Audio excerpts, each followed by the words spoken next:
Ever wondered how mathematicians figure out what happens to a function or sequence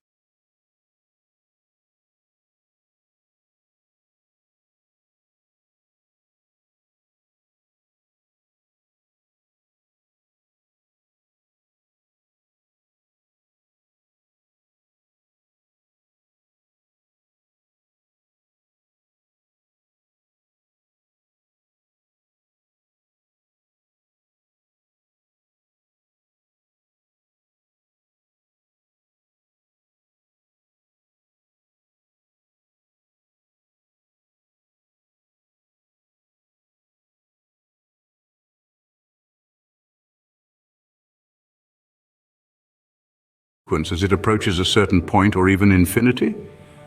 They use a concept called limits.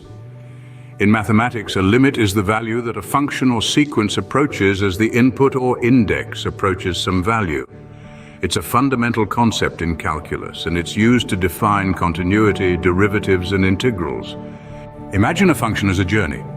The limit is the destination that the journey is heading towards, even if it never quite gets there.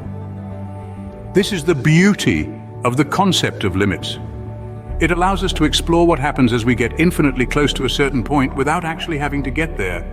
To calculate a limit, we typically use the formula, the limit as x approaches a of fx is L.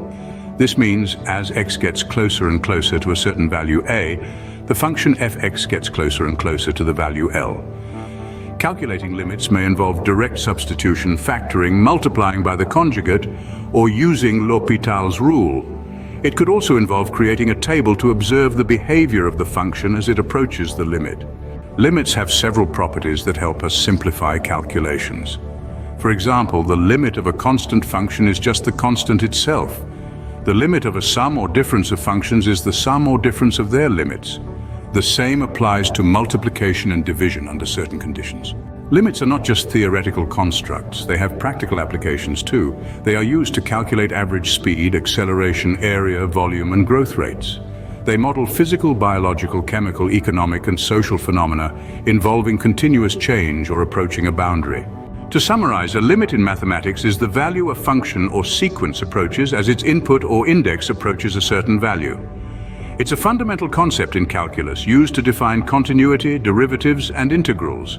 Calculating limits can involve various methods such as direct substitution, factoring, multiplying by the conjugate, or using L'Hopital's rule. The properties of limits help us simplify calculations, and the concept has a wide range of practical applications. So, the next time you're on a journey, remember the concept of limits. Just as it helps mathematicians explore the infinite, it may help you appreciate the journey, not just the destination. After all, as in mathematics, in life, it's not just about where you're going, but also how you get there.